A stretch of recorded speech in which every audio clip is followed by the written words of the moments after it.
ओंकार बिंदु संयुक्तम नित्यं ध्यायन्ति योगिनः कामदं मोक्षदं चैव ओंकाराय नमो नमः। गायत्री मंत्र से ओम भर्गो देवस्य धीमहि धियो यो नः प्रचोदयात् भूर्भुवस्सुवः तत्सवितुर्वरेण्यं भर्गो देवस्य धीमहि धियो यो नः प्रचोदयात् ओम भूर्भुवस्सुवः तत्सवितुर्वरेण्यं भर्गो देवस्य धीमहि धियो यो नः प्रचोदयात्।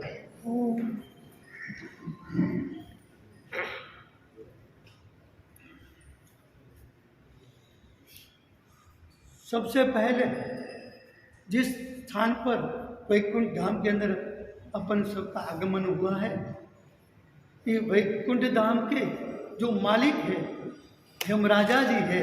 यमराजा ने मुझे आमंत्रित नहीं किया है, इस हिसाब से मैं नहीं आया हूँ, परंतु हमारे यमराजा के पास जो व्यक्ति अवश्य जाने वाले हैं ऐसे व्यक्ति ने मुझे आमंत्रण दिया है। आपको भी आश्चर्य होगा, मुझे भी आश्चर्य होगा। आपके जीवन में कभी ऐसा मौका नहीं हुआ होगा कि हम ऐसे स्थान पर जाकर हमने प्रवचन सुना हो। आज की दुनिया पूरी बदल चुकी है। एक तरफ हमारे माँ बाप के, हमारे स्वजन का अग्नि संस्कार होता है, दूसरी तरफ पार्टियां चलती हैं। यदि जो आप पार्टियां दे सकते हो मरघट के अंदर, तो प्रवचन क्यों नहीं? प्रवचन क्यों नहीं? ऐसा कभी नहीं है स्थान कि जो संतों लिए, चाहे मंदिर हो, वैकुंठ धाम हो, कब्रिस्तान हो, चाहे मस्जिद हो, संत कहीं भी जाके अपना बोल सकते हैं, परंतु सुनने वाले कौन है यहाँ पर? सुनने वाले यदि मेरा शब्द, यदि यहाँ पर हजारों लोगों को जो मृतदेह यहाँ पर उपस्थित एक जरूर जला दिया है, यदि किसी व्यक्ति ने मेरे कानों से सुन दिया और खड़े होकर इधर आ जाए, यहाँ मेरे सिवा कोई नहीं बचेगा, पूरा और खाली। कौन बैठने वाले बोलो? कोई नहीं बैठेंगे। और इससे अच्छा है मृतदेह कभी अपने स्थान से हमारे घर तक नहीं पहुँचते। यदि घर पर हमारे बड़े बुजुर्ग है, जिन्हों हम यहाँ पर कांधे पर उठाकर यहाँ पर उनका जो अंतिम विधि की है, शायद वो उठकर हमारे घर तक पहुँच जाए। बेटा एक जगह पर बहुत धन पड़ा, तेरे को बता दूंगा, सच बोलो। एक भी दरवाजा खोलोगे क्या? जिनको क्या बोलते हैं, जब हम उनको लेके आते हैं तो हम बोलते हैं परमात्मा को प्यारा हो गया। जो परमात्मा को प्यारे हैं, ये व्यक्ति जो हमारे घर पर आते तो वो व्यक्ति हमारी प्यारी नहीं लगती। क्या दुनिया का एक मतलब है। तो यहाँ जो आना हुआ है कि मुझे यमराज ने आमंत्रण दिया। क्यों दिया मेरे को? जो मेरे पास आने वाले लोग हैं उन लोगों को आप एक बार मिलो मेरे स्थान पर। और उससे अतिरिक्त हमारे प्रसन्न दाता गणेश मंडल, उन्होंने मुझे, मेरी इच्छा वास्तविकता बता, मेरी इच्छा थी कभी कभार यहाँ देखने के लिए जाना है। देखने का क्या मतलब है? जिस जगह पर मुझे परमानेंट रहने का है, उस जगह पर यदि न देखा तो दुनिया में कुछ नहीं देखा। दुनिया की जितनी अजायबी है, ये अजायबी कुछ काम की नहीं। जब तक हमने हमारा वार्षिक का मरघट नहीं देखा तो अजायबी देखना तो कोई काम नहीं। जहाँ पर हमारा हजारों साल तक, जहाँ पर हम अस्थि के रूप में, हमारी राख के रूप में हमारा अस्तित्व आ रहा रहेगा, उस जगह हमारी है।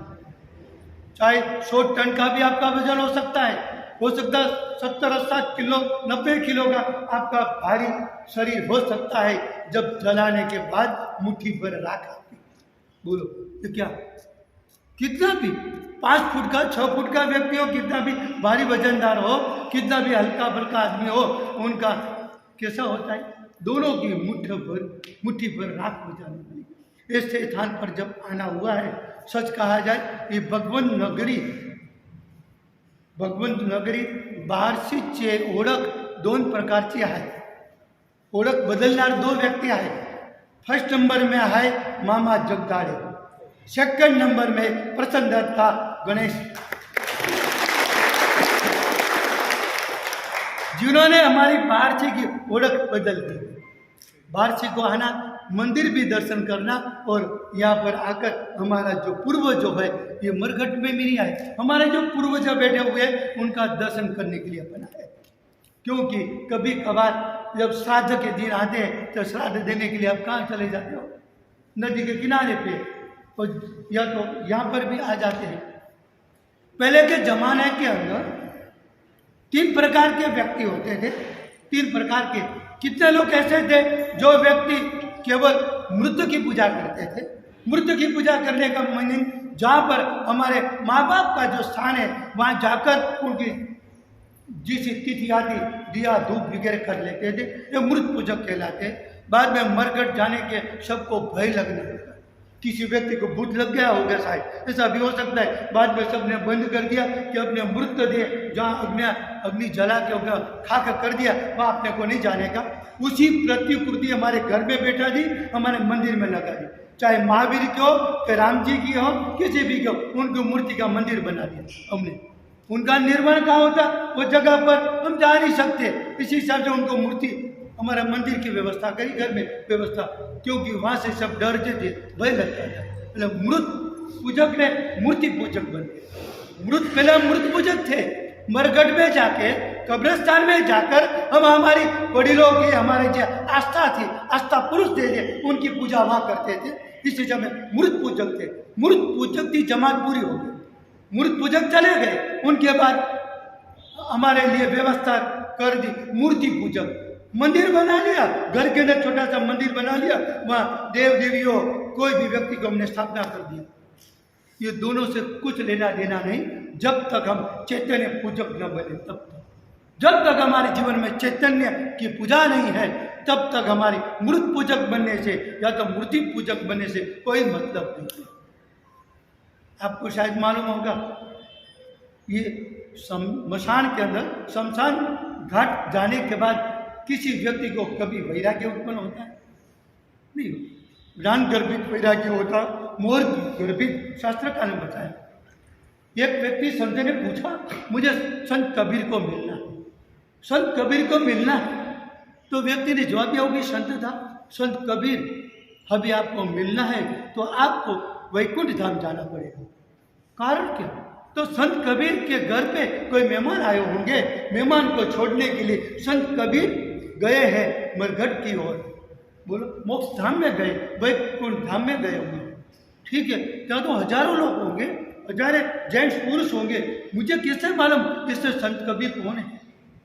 चिंता मत कर भैया, तू चला जा, जिसके सिर पर, जिनके मस्तक पर दिया जलता है वो संत कबीर है, ठीक है। गया, मसान घाट पहुंच गए, हजारों लोग खड़े थे, सबके मस्तक पर दिए लगे हुए थे, दिए लगे हुए थे। वो भी उलझन में पड़ गया कि संत ने मुझे कहा जिसके मस्तक पर दिया हो वही संत कबीर है, तो क्या सब संत कबीर थोड़ा है?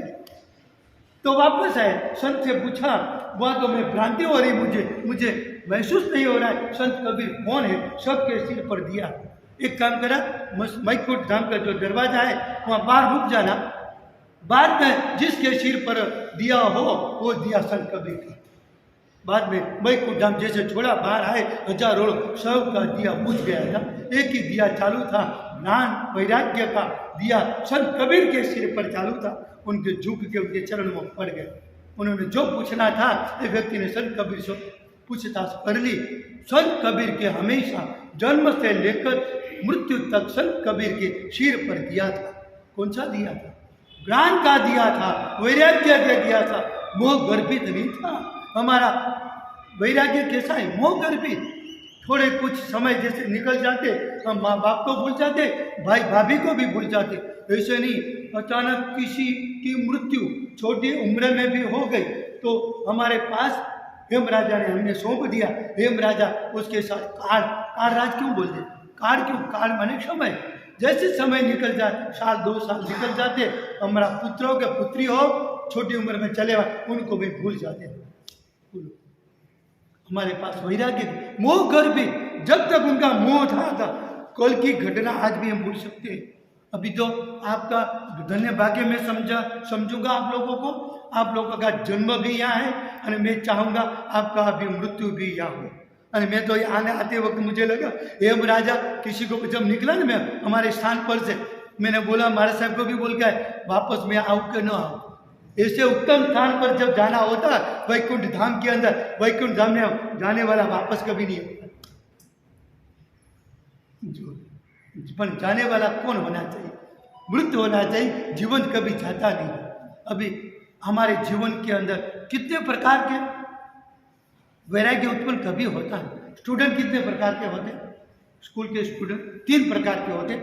कितने इंटेलिजेंट होते हैं, जो अपनी परिभाषा में कितने लड़के ऐसे बहुत उत्तम होते हैं, थोड़ा सा मेहनत करते और परीक्षा में पास हो जाते हैं। कितने मध्यम होते हैं, कितने थोड़े जघन्य होते हैं, उनको कितना भी समझाओ वैराग्य उत्पन्न नहीं होता।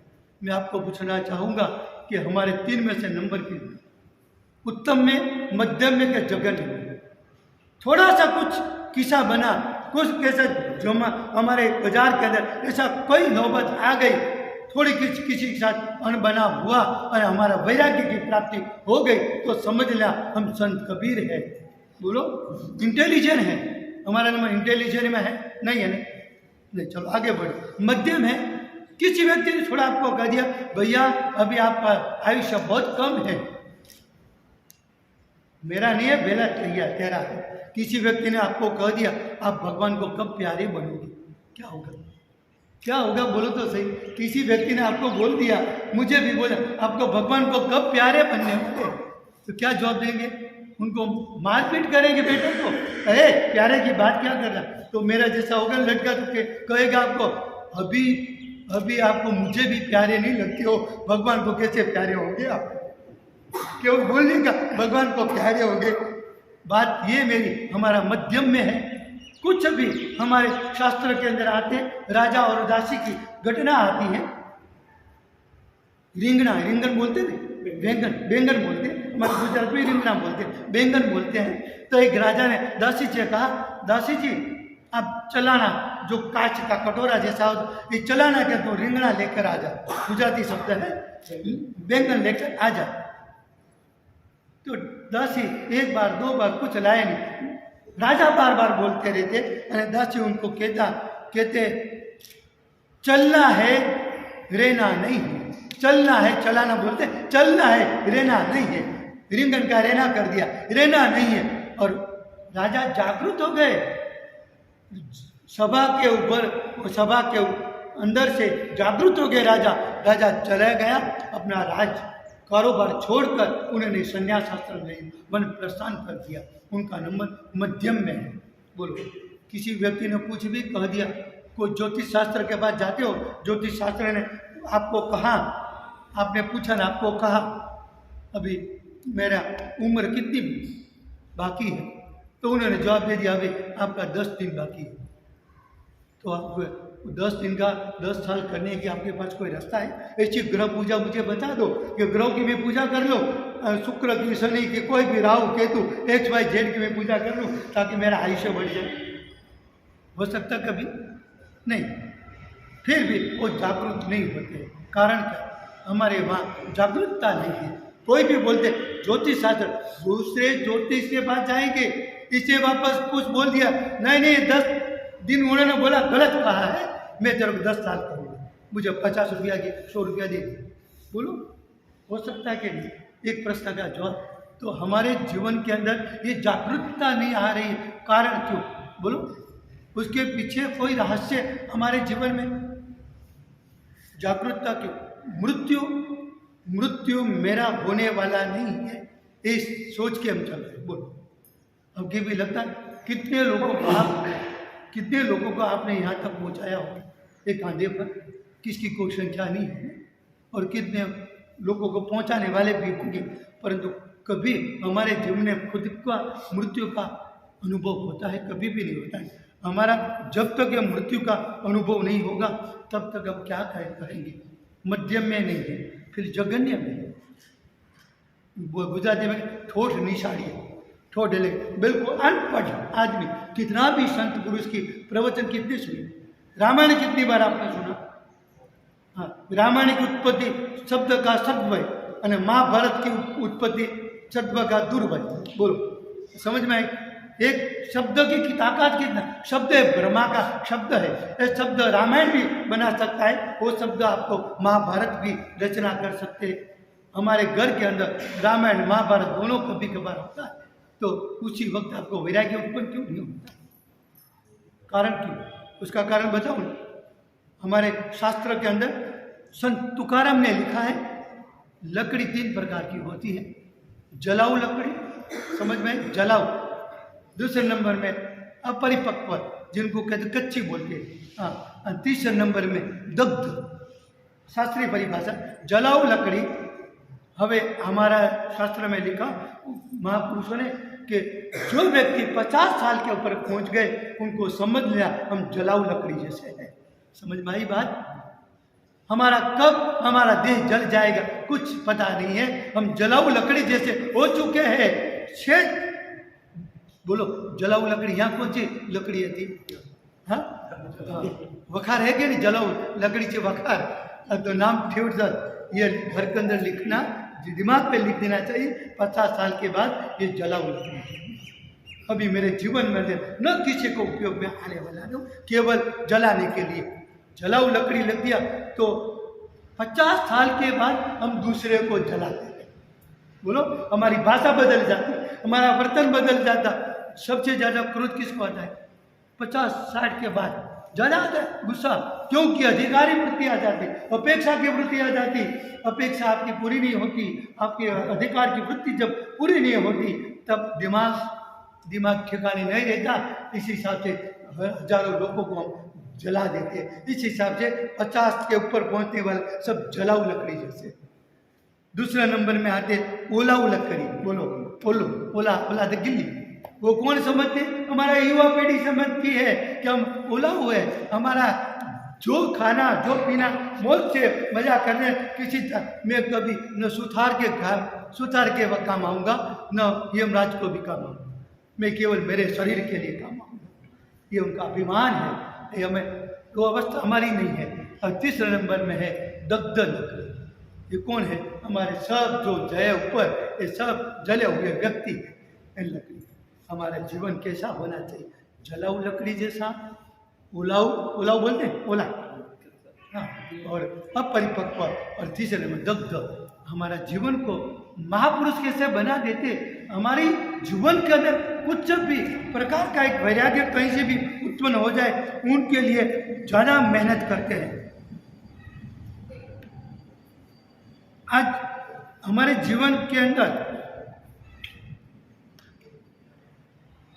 सुबह उठते हैं और उसी वक्त कभी आप लोगों ने सोचा कल का दिन आएगा कि नहीं? मैं आपको पूछो, कल का दिन पहले आएगा कि वैकुंठ पहले आएगा? कोई निर्णय कर पाते अपन? आज सुबह उठे और सुबह उठने के बाद आप सोचे कल मैं काम करूंगा, तो कल का दिन पहले आएगा कि वैकुंठ पहले पहुंचेंगे? कोई निर्णय है हमारे जीवन के अंदर? हो सकता है चाय पीते पीते बोलो कल का दिन भी आपने नहीं देख पाया और वैकुंठ आपने देख लिया, आज ही देख लिया। तो ये जब हमारे घर के अंदर जब सोते हो, दिन के अंदर 3 बार तो कम से कम याद करो, कल का दिन देख सको कि नहीं देखो। वैकुंठ धाम आज देख भी सकता हूँ, क्योंकि हेमराज की ताकत है। कब कहाँ कैसी स्थिति में किसको लेके जाएगा उनको कोई पता नहीं। महावीर को भी लेके जाएंगे, रावण को भी, हिटलर को भी लेके जाएंगे, कंस को भी लेके जाएंगे, कृष्ण को भी लेके जाएंगे, रामचंद्र जी को भी लेके जाने वाला रावण को लेके जाएंगे, द्रौपदी को भी लेके जाएंगे, सीता जी को भी लेके जाएंगे, किसी को बाकी नहीं। चाहे कोई भी कहे कि मैं अमर पट्टा लिखा के आया हूँ, वो असंभव है। किसी का अमर पट्टा नहीं, अमर पट्टा केवल यमराज का है। जिस दिन हमारा जन्म हुआ उसी दिन हमारा मृत्यु कर हमारा गमन चालू होता। बोल, जो ऐसा नहीं होता तो 50-60 साल के बाद हमारी मृत्यु नहीं होती। जिस दिन आपने मकान बनाया उसी दिन वो खंडहरा बन चुका। बोलो, आप कहेंगे मेरा मकान 100 साल तक रहने वाला है, 100 साल के बाद ये मकान एक साथ में नहीं गिरेगा। थोड़ा थोड़ा आज कुछ एक खिली क्या बोलते चूक गिर गई, हाँ, कभी थोड़ा दीवार के अंदर कलर उतरा, कभी कोई कभी कभी कभी कभी ये कभी ये कभी ये, ऐसे कर करके 100 साल जब आ जाएगा तो पूरा गिर जाएगा। हमारा जन्म के वक्त हमारा बच्चा कैसा था, हम कैसे थे। आज वैज्ञानिक ने बहुत जबरदस्त टेक्नोलॉजी आपके पास दी है। ये टेक्नोलॉजी ऐसी है, यदि आप पॉकेट में रख के गांधी जी के साथ उनको भी रखो, गांधी जी के साथ, गांधी जी सबके जेब में भरे हुए हैं ना, जेब में है गांधी जी, समझ गए ना, गांधी जी के उनको भी रखो। क्या रखने का, आप आपका अभी का फोटो दे देना और उनको बता देना, वैज्ञानिक को, फोटोग्राफर को, मुझे 10 साल पहले, 10 साल के बाद मेरा चेहरा कैसा होगा, 5 साल, 10 साल, 15 साल और 25, जो भी लगाना हो इतना। आपको विश्वास कि मेरा 90 साल के मेरे जीवन है, तो 90 साल का वो आपको कंप्यूटर से डिजाइन करके दिखाएगा। सुबह उठ के परमात्मा का जब दर्शन करने जाओ भगवान के मंदिर के अंदर, या तो कहीं हम नमाज पढ़ने के लिए हम जाए मस्जिद के अंदर, उसी वक्त पहला उनका दर्शन करना। आज मैं दर्शन करने वाला हूँ, कल ऐसा होना वाला, वो दूसरे दिन ऐसा, तीसरे दिन ऐसा। मैं कहूँगा वो मस्जिद मंदिर उसी वक्त आपको वैराग्य उत्पन्न करेगा। बाकी आंख बंद कर कितनी भी नमाज पढ़ लो, आंख बंद कर कितनी बार भगवान की, मुंह बंद कर कितनी बार हम भगवान की पूजा कर लेते। कहीं तिरुपति भी जाके आते हैं, कहीं बोलो श्रीनाथ जी जाके आते, कैलाश नगर भी जाते आते, कहीं गिरनार जी जाके आते, और कोई मतलब नहीं। यदि हमारे पास जो वैराग्य का दिया साथ में लेकर गए ना, तो हमारी तीर्थ यात्रा सफल। बोलो तीर्थ यात्रा करनी है। मैं तो कई बार लोगों को बोलता हूँ, आपको तीर्थ यात्रा सब करनी है, सब तीर्थ स्पर्श करना, उसके पहले एक बार वैकुंठ धाम की तीर्थ यात्रा करके आना। वो तीर्थ यात्रा के अंदर तुझे प्राप्ति होगी कि नहीं होगी, ये स्वर्ग देने वाला ये है। क्योंकि यहाँ जो आते सब स्वर्गवासी आते, समझ में आई बात। यहाँ जितना अग्निदाह हुआ, या तो जितने व्यक्ति को जमीन में डाल दिया, दफना दिया, ये व्यक्ति कौन है, क्या बोलते हैं उनको।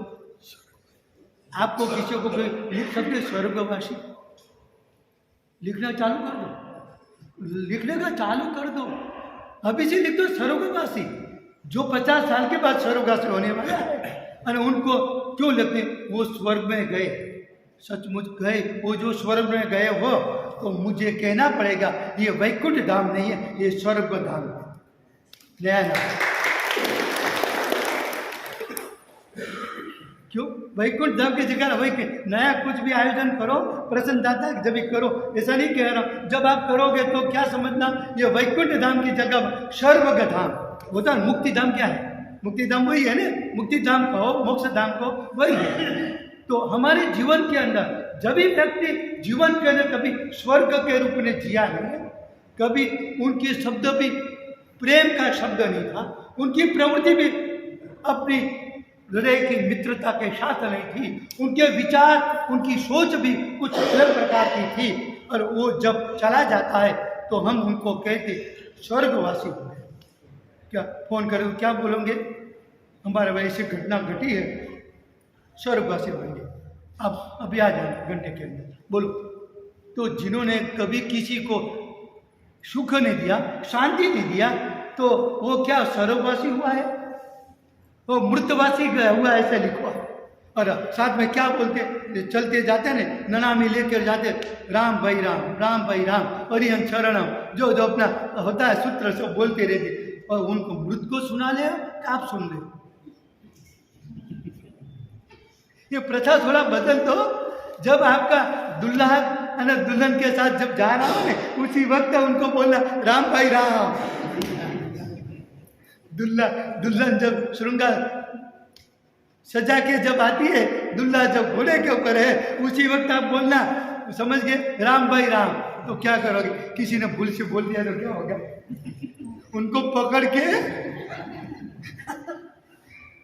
तो जिस व्यक्ति ने जीवन भर में कभी राम नाम नहीं सुना है, जिस व्यक्ति ने परमात्मा का नाम नहीं सुना है, और इन परमात्मा का रामचंद्र जी का या तो कोई पैगंबर का नाम जिसने नहीं सुना, हमारे पूर्वजों का जिसे नाम नहीं सुना, और उनकी जब ननामी निकलती है तब उनको सब कुछ सुनाते हो, मालूम है वो सुनता नहीं। इस हिसाब से यदि इन्हें सुन लिया और खड़ा हो गया और गए, भैया जीवन में कभी मैंने राम शब्द नहीं बोला, अभी मुझे राम सुनाने की कोई जरूरत नहीं, तो क्या होगा? कांधे से उनका लटका होगा, एक कांधे से पटक देंगे, सोमवार पेट पूरी भर जाएगी, सब घर पे चले जाएंगे, अकेले हो बैठे ऐसे ऐसे करते रहेंगे मृत्यु दिन, क्या हालत होगी बोलो?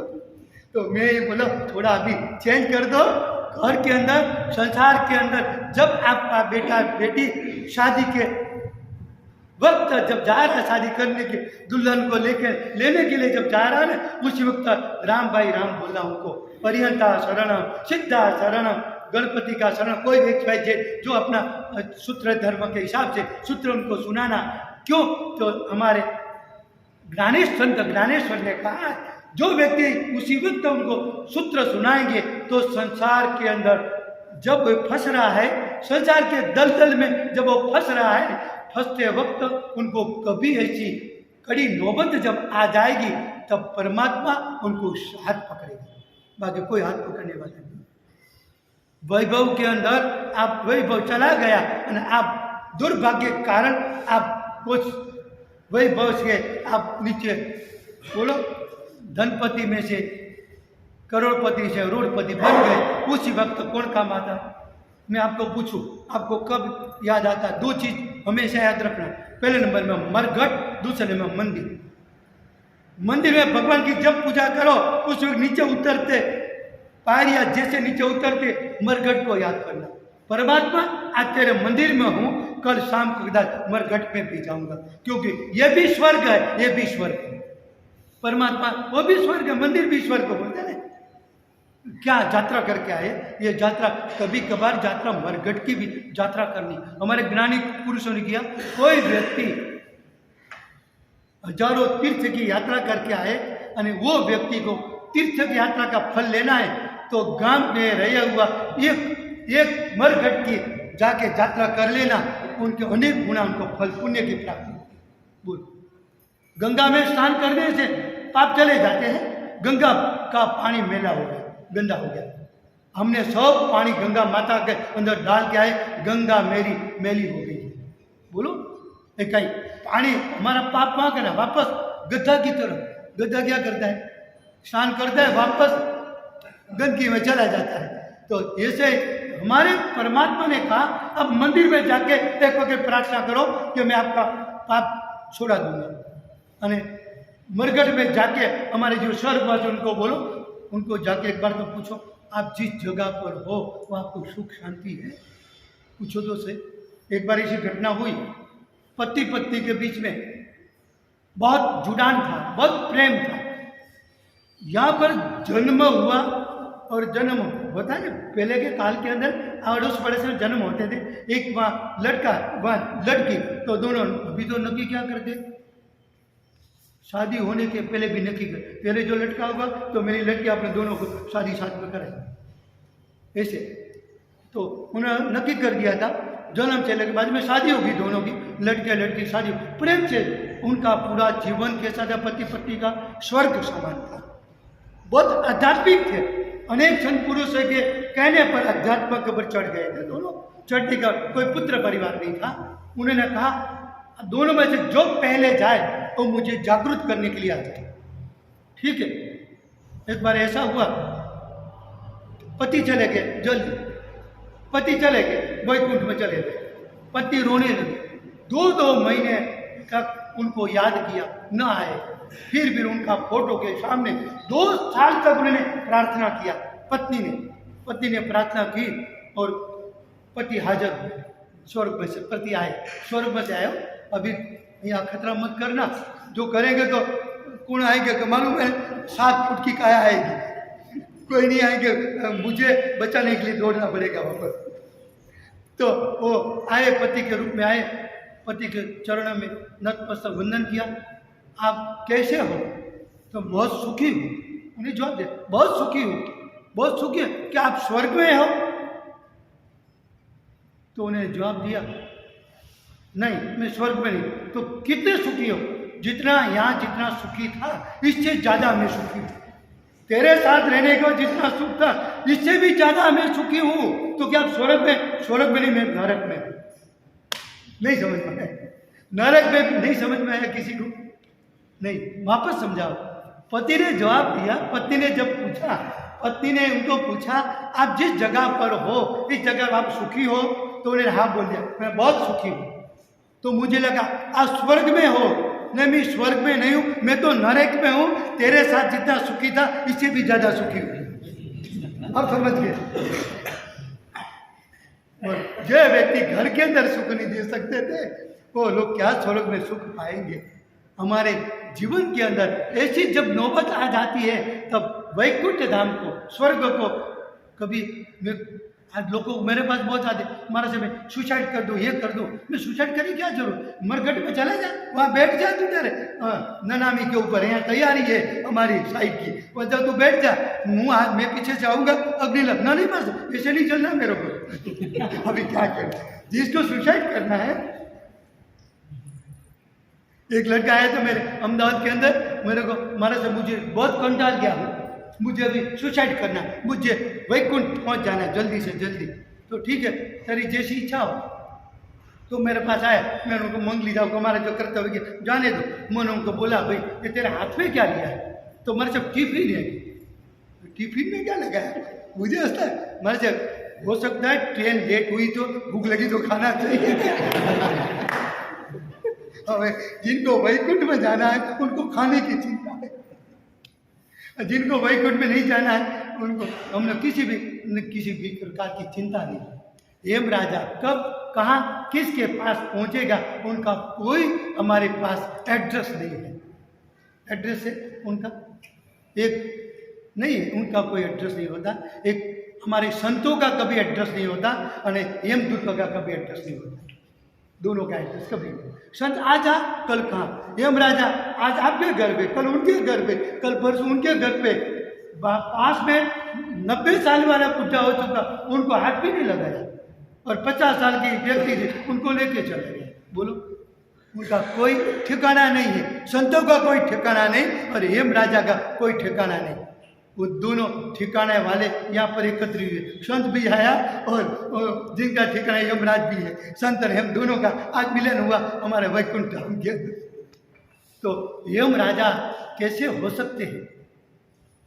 कितना मुझे टाइम बता देना, 15 मिनट। यम राजा तो ऐसे एक बार हमारे कोई भी व्यक्ति एक संत के पास गई, संत से कहा कि मुझे बहुत परेशानी है। क्यों? तो मुझे समाचार मिल गया कि 10 दिन के बाद हेमराज का हेमदूत मेरे घर पर आने वाला, या मुझे कान में कह कर जाए कि इस व्यक्ति को मैं यमदूत के रूप में किसी को भेजने वाला हूँ, मैं उठने के बाद बाहर कहूँ तो व्यक्ति क्या करेगा? हमारे से वापस जाऊँ तो प्रार्थना करके आऊँ, उसी जगह आप चले जाओ तो अच्छा है। एक साहब आपकी भी उम्र हो, आप संत हो और ये हम दोनों समान हो, आपने अभी कहा है तो हमारे सभी काम करो, मेरी जगह पर आप ही ले लो ने। मेरा तो साहब शादी कराने की बाकी है, मेरी पोती बाकी है, पोता बाकी है, मेरी बैंक बैलेंस सब गिनने की सब बाकी है, सोलापुर का केस चालू है, ये चालू है, सब कुछ चालू है। हमारा साहब थोड़ा रिक्वेस्ट करके आओ ने, आपकी बात सुनेंगे। ऐसे कर कर कोई व्यक्ति संत के पास पहुंचा, संत ने भी उनकी जवाबदारी ले ली। कोई बात नहीं, हेमदूत को मैं समझा दूंगा, मगर तू कौन है मुझे तो पहला बता दे। उसने कहा कि मैं शिल्पकार हूँ। बहुत अच्छा, शिल्पकार है, शिल्प बनाना आता है? हाँ साहब, मुझे महाराज जी संत था, मुझे अच्छी तरह से मैं शिल्प बना सकता हूँ। तो एक काम कर, तू तेरा शिल्प बना ले। समझ में आया? तू तेरी एक मूर्ति बना ले। महाराज जी कितनी संत कितनी मूर्ति बनाओ, कम से कम 6 मूर्ति तेरे समान बना ले। 10 दिन का दिन बाकी है, 10वें दिन जब यमदूत तेरे घर पर आए उसके पहले 6 मूर्ति बना के रख दे। ठीक है, आप जैसे कहो 6 मूर्ति बना दी। दिन रात मैं आपको कह दूं, जिस व्यक्ति ने मुझे बाहर जाके पूछे उनके में जो ऐसा तुम कर लो, तब तो करने वाले आप।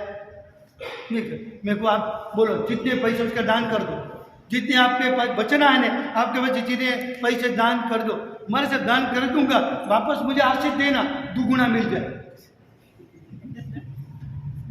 दान कर दो और आपके जितने परिवारों के माफी मांग लो, आपका सब कुछ यमराजा कह रहे इतना तुम करो तो तुम्हारा आयुष्य में बढ़ा देता। आयुष्य कभी कोई बढ़ा नहीं सकते हैं।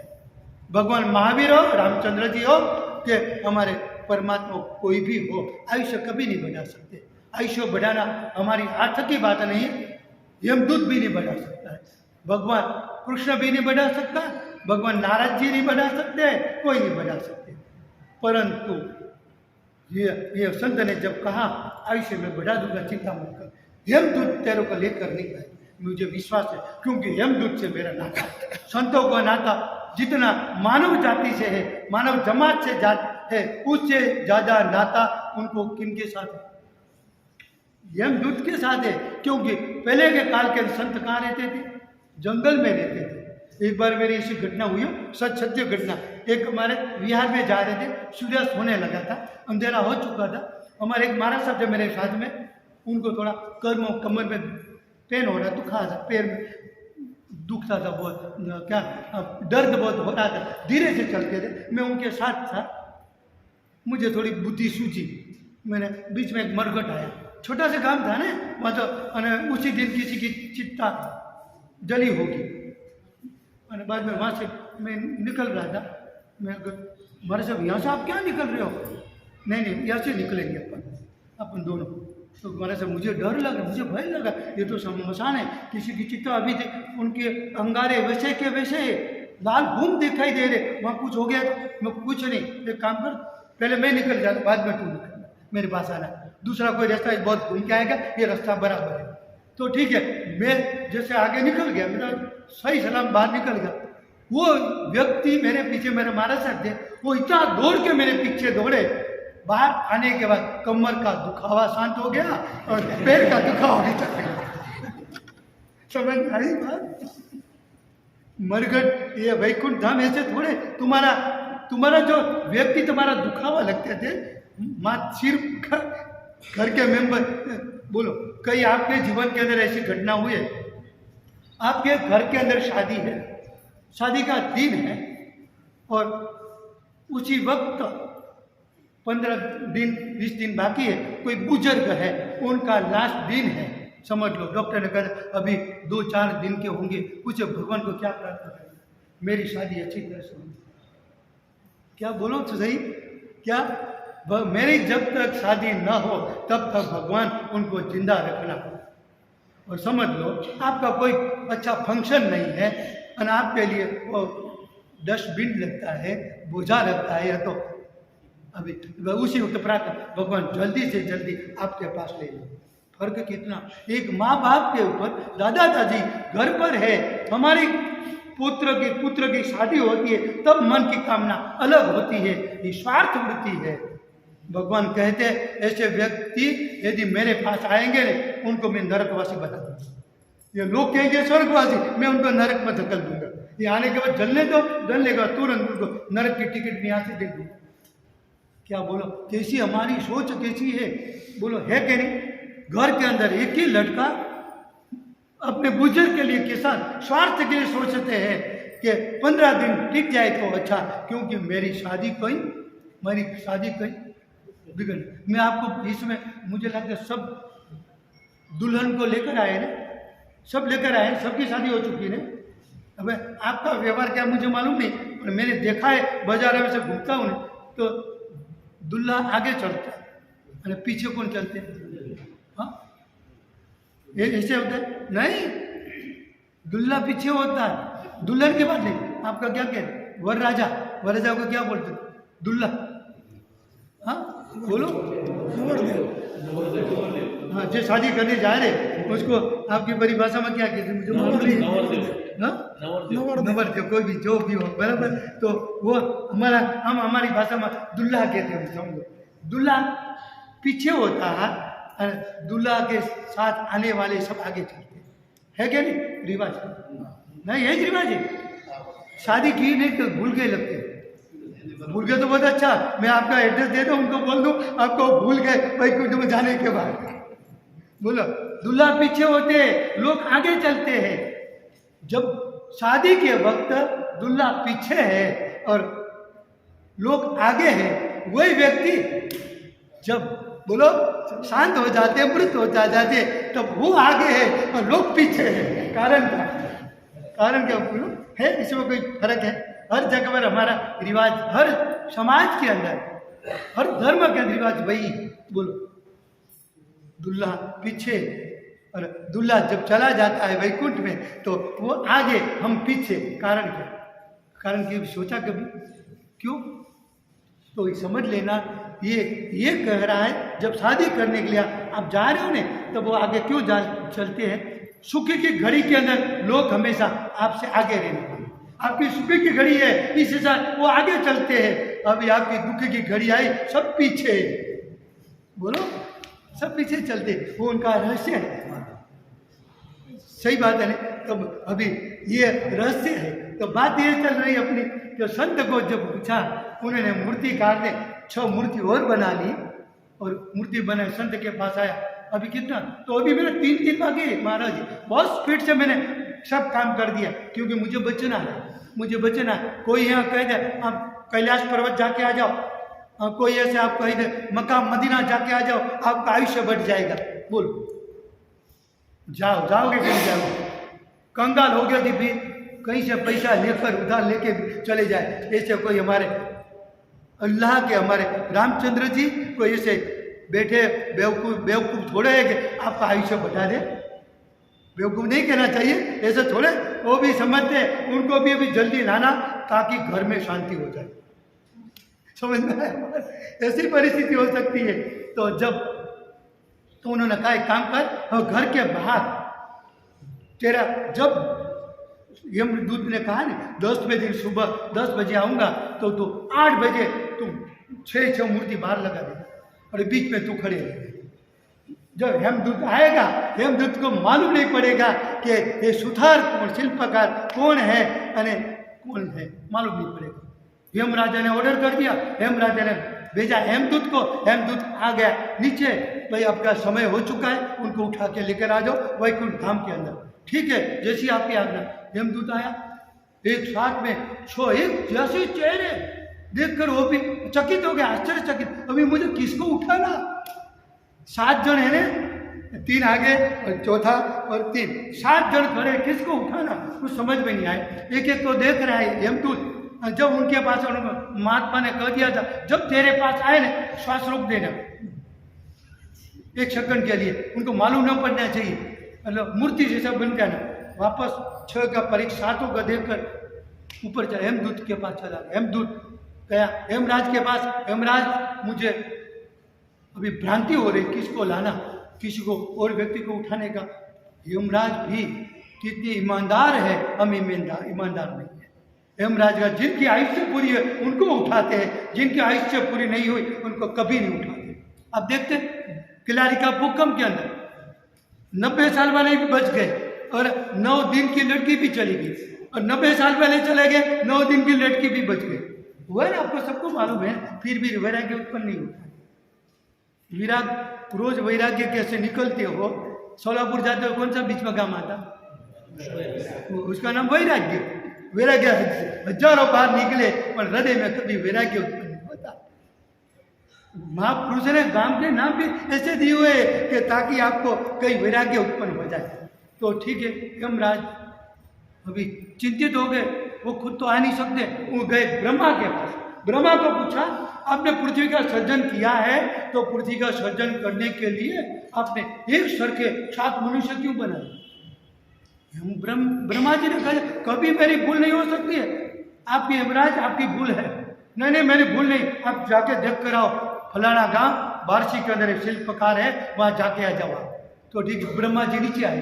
ब्रह्मा जी खुद उलझन में पड़ गए, क्या बात है, एक सर की, वो भी बेचारा अपने ऊपर गए। नया ब्रह्मा कौन उत्पन्न हुआ है? विष्णु को बुलाया। विष्णु जी, एक मेरा काम आप कर दो, तत्काल नीचे जाओ, और इसमें से कौन व्यक्ति यहाँ पैदा हुआ है जिन्होंने एक सर के मॉडल बनाए, एक सर के 6-7 पुरुष बना लिए। विष्णु का ठीक है, मैं जाता हूँ नीचे। और विष्णु आए, नारद जी आए और नीचे खड़े थे, और साथ में ब्रह्मा जी भी खड़े थे और यमराज भी सामने खड़े थे, दोनों अदृश्य रूप में खड़े थे। अभी आप सब चुप हो जाना, मैं भी देख रहा हूँ कौन है बनाने वाला। और यहाँ से विष्णु जी निकले, इधर से उधर 7 के पास, उन्हीं ने भी बोला सचमुच ये तो कोई नया भ्रम उत्पन्न हुआ है कि एक सर के मॉडल बना दिए, मैं भी भ्रांति में हूँ, शिल्प प्रकार कौन है मुझे मालूम नहीं पड़ रहा है। परंतु एक बात ऐसी है, अभी अपने एक तरीका आजमा लेता हूँ मैं। एक कमल के नाल लेके आ जाओ, कमल की नाल लेकर आ जाओ, और उन्होंने कहा ये कमल की जो नाल है, कमल की नाल होती है, कमल जो होता है ये कितनी पतली होती है, उन्हें रखा जो व्यक्ति इसमें से नकली होगा ने, नकली जो होगा ये कमल की नाल को तोड़ देंगे, असली होगा ये तोड़ने के आगे आएगा। तो क्या होगा बोल, नकली होगा असली, और उन अभिमान में जो कौन नकली हो गए उनको अपने अपने छोड़ देंगे, जो असली हो गए उनको अपन मिछन सॉरी जो नकली हो गए उनको अपन छोड़ देंगे। ऐसे उन्होंने कमल की नाल लिया, कमल की नाल लेने के बाद कौन तोड़ सकते, साथ में से अपन देखते हैं, साथ के अंदर से कौन तोड़ने के लिए आएगा, असली होगा वही आएगा, असली होगा उनको हम छोड़ देंगे, जो नकली हो उनको उठा देंगे। असली आया बाहर, नाल तोड़ दी, समझ में आया, मान भरा हुआ है, मान कैसा मैं नाल तोड़ सकता हूँ ऐसे सोचकर, क्योंकि असली को उठाने वाले नहीं, उन्हें पकड़ लिया, विष्णु ने हेमदूत को दे दिया, ये व्यक्ति खुद है, लेकर चले जाओ, और चले गए शिल्पकार। समझ में बात आई हमारी, असली नकली हमारे जीवन के भी ऐसे कभी कभार ऐसे नौबत आ जाए तो मैं कहता हूँ आप संत पुरुष के बाद चले जाना, वो आपको अंतर के आशीष देंगे, आयुष्य नहीं बढ़ाएंगे, अंतर के आशीष देंगे, तो आपकी जो आयुष्य बाकी है ये आयुष्य के अंदर आपको कैसे जीना चाहिए उसका मार्गदर्शन देंगे। ये हमारे जीवन के अंदर ऐसी इस प्रकार के कभी न कभी वैराग्य की प्राप्ति हो, यही मंगल कामना।